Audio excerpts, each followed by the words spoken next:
Bonjour à tous, Denis Lalmière pour Cinémaniacs. Cet épisode-ci, je vous présente mes nouveautés, que ce soit en DVD, Blu-ray ou 4K UHD. Je vais vous parler entre autres de Bad Guys, de Cabin in the Woods, Doctor Strange in the Multiverse of Madness, Hulk, The Lost City, Reno 911, The Hunt for QAnon et Star Trek Lower Decks Season 2. Sur ce, je vous laisse sur un concours et je vous reviens immédiatement après pour la présentation de chacun de ces médias physiques. À bientôt. Avant de poursuivre, j'aimerais vous inviter à participer au concours 999 offert par Cinémaniacs dans le but de gagner un abonnement mensuel pour la durée d'un an à Cinéclub de Cinéplex, vous donnant droit à un billet de membre mensuel, la possibilité d'économiser 20% sur vos collations et boissons préférées et de ne jamais payer de frais de réservation en ligne. Retrouvez le lien et le hashtag nécessaire dans la description de cette vidéo afin de participer. Le tirage se fera dès que la chaîne YouTube de Cinémanax atteindra 999 abonnés. Bonne chance! Alors voilà, finalement, je vais finalement parler de films que j'ai reçus. J'ai eu quelques problèmes techniques de hardware chez moi, alors ça a pris un peu plus de temps que d'habitude. Je tiens à remercier la patience des gens qui sont abonnés à la chaîne YouTube. Si vous n'êtes pas déjà abonné, moi je vous invite à vous abonner puisque, comme j'ai indiqué dans le concours précédent, et il y en a un autre aussi à la fin de cette vidéo-ci, on offre des concours pour les gens qui sont abonnés à la chaîne YouTube d'Esmaniacs, mais on vous invite aussi à vous abonner sur la page ou le groupe Facebook, sur le compte Twitter ou sur le compte Instagram où est-ce qu'on offre divers codes numériques de temps à autre pour des films que je reçois et aussi pour des concours qui sont séparés sur l'ensemble des réseaux sociaux de Cinémaniacs. Pour commencer, j'ai reçu un premier film qui s'appelle The Bad Guys. C'est un film d'animation de DreamWorks Animation. C'est l'édition 4K Blu-ray et code numérique, édition de collection pour The Bad Guys. En français, c'est Les Méchants. Il y a quelques suppléments là-dedans aussi de rejeter. Qu'est-ce que j'ai comme information? En gros, ça dit personne n'a jamais eu aussi mauvaise réputation que les méchants. Il y a Monsieur Loup, Monsieur Serpent, Monsieur Piranha et Monsieur Requin et Madame Tarentule. En effet, c'est des créatures assez méchantes. Euh, Qu'est-ce qu'on dit? Après des années de cambriolage qui ont fait les méchants les plus recherchés au monde, la bande se fait finalement mettre la main au collet. Monsieur Lou négocie une entente pour leur éviter la prison qui force les méchants à faire croire qu'ils sont devenus d'honnêtes citoyens. Alternant blagues tordantes et scènes endiablées, cette comédie d'action de DreamWorks Animation, inspirée de la série de best-sellers de Scholastic, prouve que méchant peut rimer avec amusant.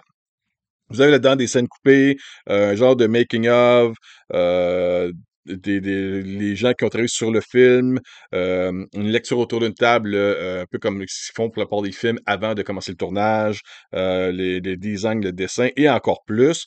Donc, les suppléments sont tous en anglais, mais sont inclus sur le Blu-ray de cette édition-ci.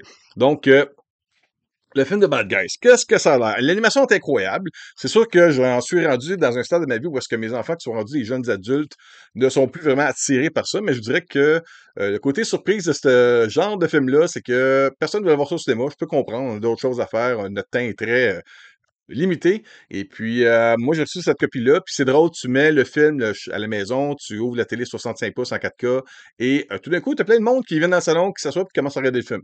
C'est ça. La fluidité, l'animation, les couleurs, c'est splendide, c'est vraiment incroyable. C'est du cel-shaded animation en 3 dimensions. C'est super beau, c'est comique. Bien sûr, c'est très familial, c'est pour les jeunes. Ça vous apprend un peu en même temps que le bonheur de donner aux autres, d'être gentil, de laisser sa place à l'autre personne, de pouvoir donner du temps, que le mal ne paye pas. Et puis, c'est une bonne continuité de réussite par rapport à l'ensemble des productions de DreamWorks Animations, qui sont très populaires, bien sûr, pour Shrek, Madagascar, How to Train Your Dragon, Kung Fu Panda et plusieurs autres films. Est-ce qu'il va y en avoir d'autres de cette franchise-là? J'imagine que oui. Je pense que ça a quand même bien marché dans les salles de cinéma. Est-ce que ça vaut la peine de l'acheter? Je pense que pour profiter du visuel, la qualité visuelle et audio sur votre télé 4K, je pense qu'en média physique, c'est la chose à faire. Bien sûr, je pense que c'est quand même disponible en streaming, mais moi, je vous encourage fortement à vous procurer les médias physiques. C'est quand même pas très cher, ça reste chez vous. Si l'Internet manque, vous pouvez toujours insérer le disque dans votre lecteur et en profiter. La question que je voulais vous poser, en conclusion, c'est quel est votre film préféré de DreamWorks Animation? Quelle est votre franchise préférée? Est-ce que vous préférez Kung Fu Panda, Dragon, Shrek, Madagascar? Il y en a peut-être d'autres aussi que je manque là, dans l'appel. Là. J'ai skippé quelques films d'animation depuis quelques temps par rapport à l'âge de mes enfants qui ont vieilli et qui ont moins d'intérêt pour le côté film d'animation, bien sûr, là, mais anyway, moi, je dirais que j'ai quand même trouvé ça très bien fait. C'est quand même divertissant. Et ça fait du bien aussi de juste voir un film comme de ce genre-là qui n'offre que du bon en tant que tel. Là. C'est pas juste de la tuerie, du sang, de la guillotine ou whatever, des choses dégueulasses. Là. C'est vraiment cool comme film. Alors, je veux savoir votre avis à vous. Est-ce que vous avez vu The Bad Guys? Est-ce que vous le recommanderiez? Et est-ce que vous aimez autant ce film-là que d'autres films de l'univers ou des productions de DreamWorks Animations? Là-dessus, ça, c'est la première copie physique. Deuxième titre, c'est un film que je me suis acheté moi-même et on peut voir à côté de moi. La pochette, elle est très divulgateur et c'est ça, c'est weird, mais c'est un steelbook avec un slipcover semi-transparent qui est offert par Lionsgate seulement aux États-Unis. Donc, j'ai dû m'acheter ça via eBay. Ça m'a coûté près de 70 juste en dollars canadiens juste pour me procurer ce film-là. Mais c'est un film que je considère comme un film culte. Je vous le montre ici comme ça là, avec le slipcover semi-transparent. Et lorsque vous le montez, oups, on a une révélation, un divulgateur juste en dessous. Et même à l'arrière, là, je vous dirais que on montre ça tranquillement. Là, on a juste une petite main ici qui ressort et lorsqu'on l'ouvre en arrière, hop, hop, hop, hop, hop, je vais pas tout vous montrer, mais oui, c'est ça. Le film en tant que tel, moi je considère ça comme un film culte. Ce film-là a été mis sur les tablettes parce qu'il y avait un manque de financement par rapport au studio de production, si je me rappelle bien. Et Joss Whedon, après ça, s'est attaqué à la méga production de Marvel, The Avengers qui était très populaire. Donc, on a profité de la popularité du nom de Joss Whedon dans les salles de cinéma pour pouvoir finalement ressortir de Cabin in the Woods. Ça n'a pas vraiment fonctionné. Il faut dire aussi que la promotion de ce film-là n'a pas été à grand déploiement. L'affiche, bien qu'elle ait cool, ça dit pas grand-chose, comme une maison twistée comme un cube Rubik, là, ça dit pas grand-chose. Et le fun là-dedans, c'est que quand je vous le dis, là, si vous l'avez pas vu le film, c'est surprenant, surtout le troisième acte. Je veux pas divulgacher quoi que ce soit là-dessus. On dirait, que c'est tous les clichés des films d'horreur, slasher movie des années 70-80, et c'est mis au goût du jour aujourd'hui. Il y a une twist assez comique et weird là-dedans. Et la fin, elle est sanglante, c'est dégueulasse, c'est épeurant et c'est tellement exagéré que ça en est tordant de rire. Donc, moi, je vous conseille fortement The Cabin in the Woods. L'édition physique vient avec la version anglaise, française, espagnole. Il y a le sous-titrage, il y a des suppléments aussi là-dessus. Donc, je vais pouvoir regarder ça très bientôt. Il y a le disque 1, il y a les commentaires audio, il y a un making de Cabin in the Woods de We Are Not Who We Are, Primal Terror, les effets spéciaux, An Army of Nightmares, les make-up et les effets animatronics, The Secret Stash, WonderCon Q&A et les bandes annonces du film. Donc, The Cabin in the Woods. Vous ne trouverez pas ça au Canada, cette édition-là. C'est malheureusement juste disponible aux États-Unis. Je ne comprends pas pourquoi Lionsgate s'acharne à ne pas vouloir récompenser l'effort des collectionneurs au Canada. Faut sortir quelques dollars de plus et faut carrément aller voir des scalpers pour pouvoir se procurer ces copies physiques-là ou perdre une journée complète, une randonnée et de traverser les douanes, d'aller les magasins aux États-Unis pour acheter un musée physique. C'est beaucoup de temps, de déplacement, d'argent pour de quoi qu'on pourrait retrouver nous-mêmes dans les magasins si le studio s'en donnait la peine. Faut dire, par exemple, qu'ils font un excellent travail avec leurs copies. J'ai acheté le mois passé ou il y a 2 mois The Punisher dans la même genre de version. Les boîtiers sont écœurants, là. C'est vraiment une belle qualité d'impression. Le côté visuel et présentation, c'est spectaculaire. Je voulais vous poser la question en conclusion de la présentation de ce titre-là. Quel est votre genre de film d'horreur préféré? Est-ce que vous préférez les films de suspense, horreur, gore, les slasher movies? Moi, quand j'étais jeune, j'ai été dans la gamme de clientèle parfaite pour les films de Halloween, pour les films de zombies, Jason, qui est une Friday 13, les Nightmare on Elm Street avec Freddy Krueger. J'ai pas suivi toutes les franchises non plus. Là. Je sais qu'il y a eu Texas Chainsaw Massacre qui est très populaire et il y en a plusieurs autres aussi. Il y avait aussi quoi, Hellraiser qui était très populaire aussi. Il y a eu un film de Shocker qui était un peu dans cette lignée-là, mais qui a malheureusement pas continué par après. C'est ça. Je sais pas, donnez-moi votre avis là-dessus. Donnez-moi des titres, peut-être que soit que j'ai vu ou que j'ai pas vu, pour pouvoir commenter là-dessus dans la description ci-dessous de cette vidéo. Maintenant, autre film que je me suis procuré cette fois-ci, ça c'est ni disponible au Canada, ni disponible aux États-Unis, en tout cas, pas ce que j'ai pu comprendre au Best Buy Canada. Je pense que c'est pas la même copie exacte, ou en tout cas pas la même présentation de ce steelbook-là, mais c'est Doctor Strange and the Multiverse of Madness. Euh, Ce film-là est pas nécessairement peut-être le meilleur du MCU, mais je vous dirais que c'est dans le haut du deuxième tiers. C'est dans les meilleurs du milieu des presque 30 films de Marvel Studios qui sont sortis. J'ai préféré ce film-là à Doctor Strange, le premier film. J'ai quand même préféré ce film-là aussi à Thor, Love and Thunder, qui est sorti tout récemment dans les salles de cinéma. C'est peut-être juste un petit peu décevant parce qu'il y a tellement eu un hype de fou. Écoute, un film qui s'appelle Multiverse of Madness, tu t'attends à ce qu'il y ait beaucoup plus de surprises que là-dedans. Le film est resté, qu'on dirait, gêné. C'est comme si le film était gêné de vouloir explorer encore plus le multivers que le titre lui-même a sur l'affiche principale. Tu dis Doctor Strange in the Multiverse of Madness, on va rencontrer un paquet de personnages joués par des acteurs qui ont interprété ces personnages-là dans d'autres films ou d'autres séries télé il y a plusieurs années de ça. Et non, c'est pas si fou qu'on pouvait se l'imaginer. C'est pas aussi débridé qu'on aurait pensé que l'univers aurait éclaté.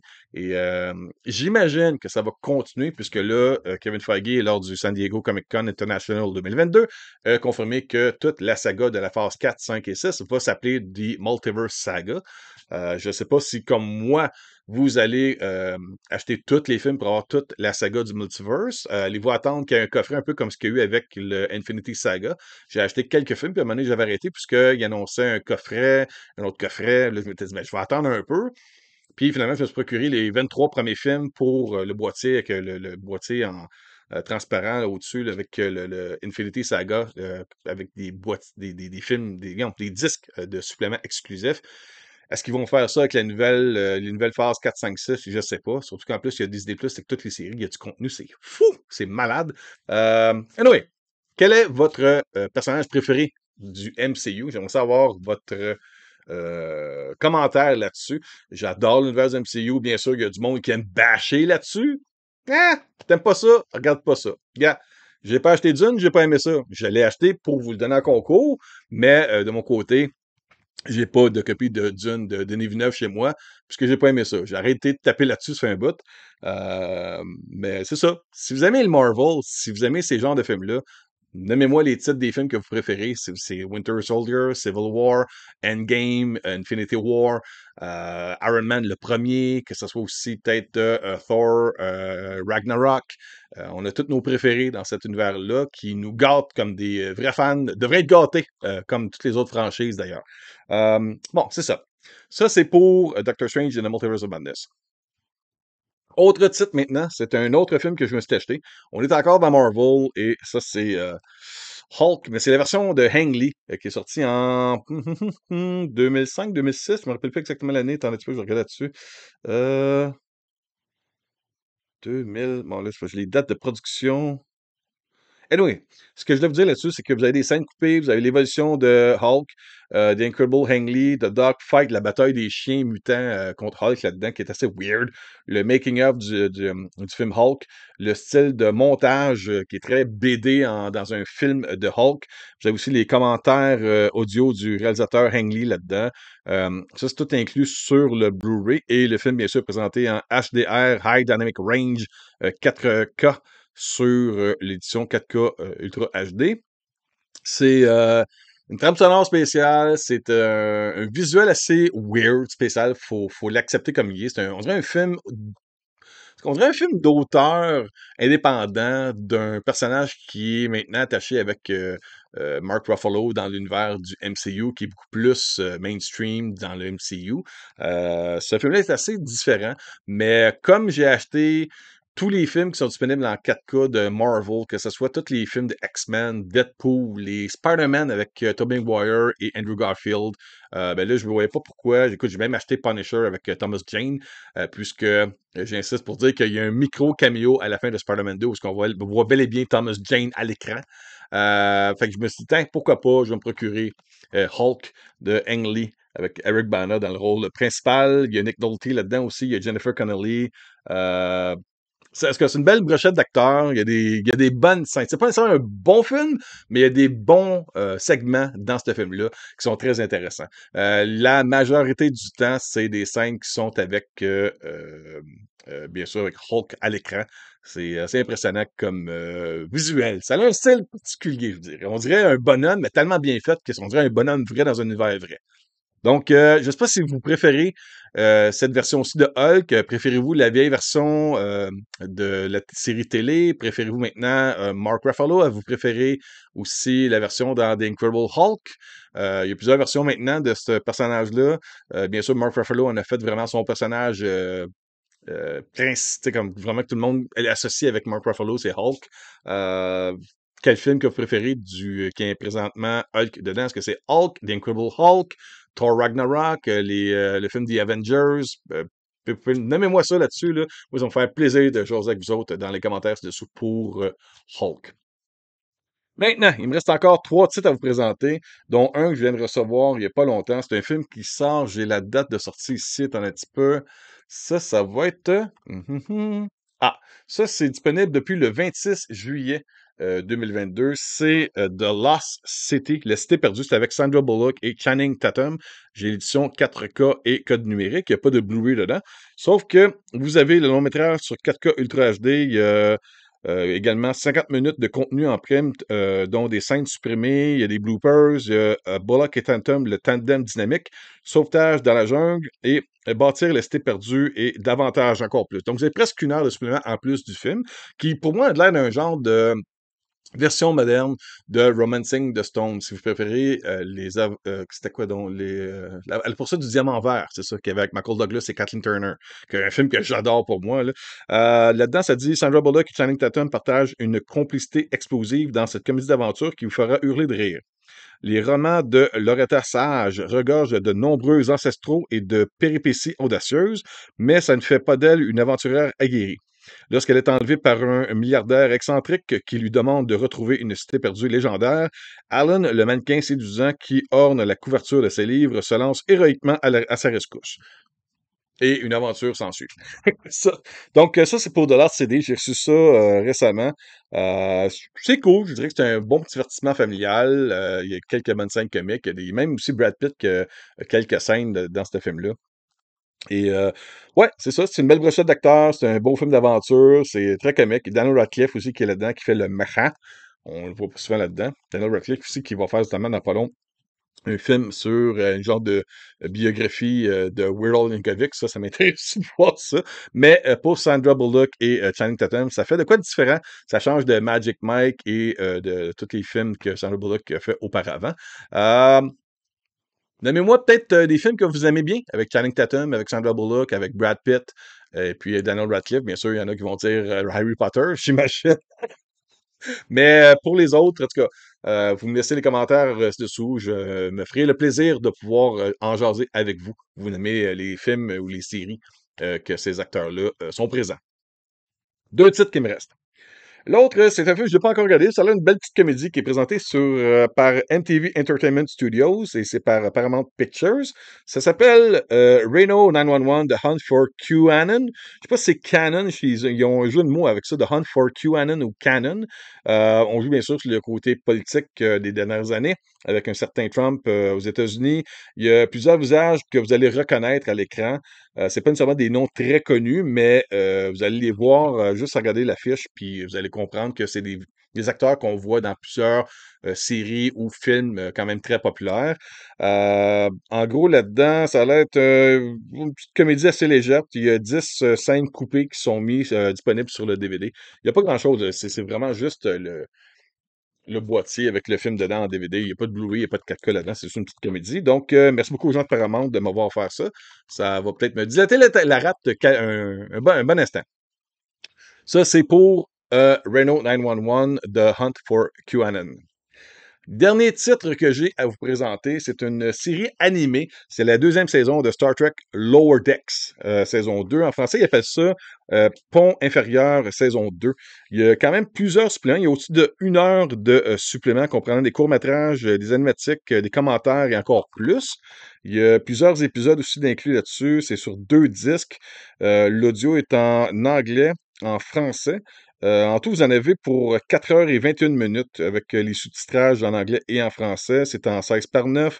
C'est en Dolby Audio et DTS HD Master Audio pour le côté audio. Donc, c'est vraiment cool. Le côté visuel, j'ai vu quelques scènes.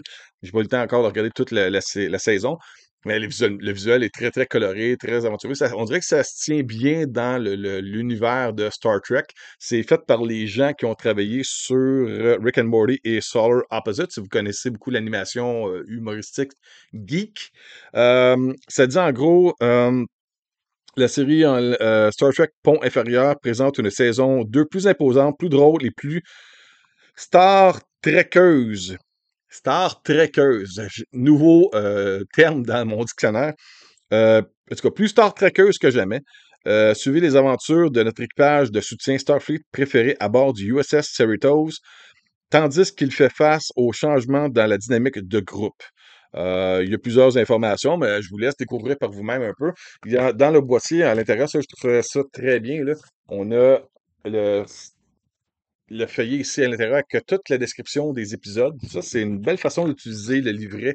Au lieu de mettre un livret imprimé à l'intérieur, ben, vous avez tout simplement la couverture qui est recto verso avec les informations. Donc, le disque 1, vous avez 5 épisodes, plus les commentaires audio, plus les suppléments pour animatique et les Easter eggs. Et le deuxième disque, encore là, vous avez 4 et 5 épisodes, plus des suppléments. Vous avez une base solide, un ponctuation inférieure, les animatiques et encore des Easter eggs là-dessus. Donc, plusieurs suppléments qui sont inclus là-dessus. Donc, c'est vraiment cool, c'est un beau visuel. Si vous êtes un fan de Star Trek, de science-fiction, d'animation, ben, ça va rejoindre un peu tout le monde. Puis j'ai entendu en bien de beaucoup de monde qui ne sont pas vraiment satisfaits des dernières séries offertes par Paramount Plus ou Paramount en tant que tel là, pour Star Trek. Les gens disent que c'est léger aussi, c'est pas nécessairement trop au sérieux, c'est pas euh, ça reste dans la lignée des Star Trek, c'est cool. Puis il y a des certains, je ne dirais pas c'est qui là, parce que ça, il l'offre la description si vous achetez le boîtier. Là, il y a des acteurs de la série de Star Trek Voyager et de Star Trek The Next Generation qui interprètent leur voix, qui donnent leur voix à des personnages dans certains épisodes de Lower Decks Season 2. Donc, c'est ça. Je ne sais pas si vous êtes un fan de Star Trek, j'en suis un, mais plus le côté les films. J'ai vu tous les films de Star Trek, les 13 films qui sont présentement disponibles. On parle de Star Trek, de Motion Picture. Là, j'attends même le nouveau coffret qui annonce. Je ne sais pas si vous allez vous acheter ça. Moi, c'est sûr que oui. En 4K, ils vont acheter, ils vont offrir très bientôt, je pense, c'est au mois d'octobre, novembre, de quoi de même. Parce qu'un peu avant le temps des fêtes, juste pour faire sortir notre portefeuille encore, là, tous les films en 4K de. En tout cas, les 6 films de l'équipage original de Star Trek avec Kirk, Spock, McCoy, Uhura, Scotty. En tout cas, l'équipe originale, on va finalement voir ça en 4K. Moi, mes préférés, c'est vraiment mon avis. Mon film préféré, c'est Star Trek 6, The Undiscovered Country, suivi en deuxième position de Star Trek 2, The Wrath of Khan, et après ça, Star Trek 4, The Voyage Home. Ça, c'est mon ordre des 3 films préférés de l'univers de Star Trek. J'ai bien aimé aussi Generations, j'ai bien aimé First Contact, et les autres sont plus so-so. On va dire ça comme ça. Puis pour la nouvelle génération, le Kelvin Timeline qui appelle, que ce soit le 2009, Star Trek, bon, j'ai plus les termes. En tout cas, les 3 films qui ont été faits par J.J. Abrams, moi, je les aime. Je sais qu'il y a beaucoup d'inspiration de Star Wars, il y a d'autres éléments là-dedans, c'est beaucoup de réchauffé, mais j'aime le côté visuel, il y a beaucoup d'argent là-dedans, puis même si les films de Star Trek ne sont pas des films à l'échelle mondiale qui génèrent beaucoup d'argent, ben on a été gâtés avec ces films-là pour le côté visuel et brochette d'acteurs, c'était vraiment cool pour ça. Là-dessus, je vous dis merci beaucoup. Passez une bonne journée, passez une bonne semaine. Puis, n'oubliez pas qu'on a un concours 999 et on a un autre concours que je vous présente à l'instant. Là-dessus, bonne journée. Bye bye.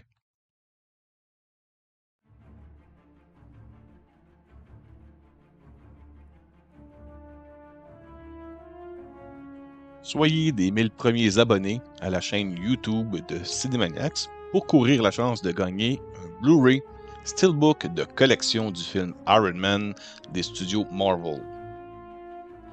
Retrouvez Robert Downey Jr., Terrence Howard, Gwyneth Paltrow, Jon Favreau et Jeff Bridges dans le film de l'univers cinématographique de Marvel.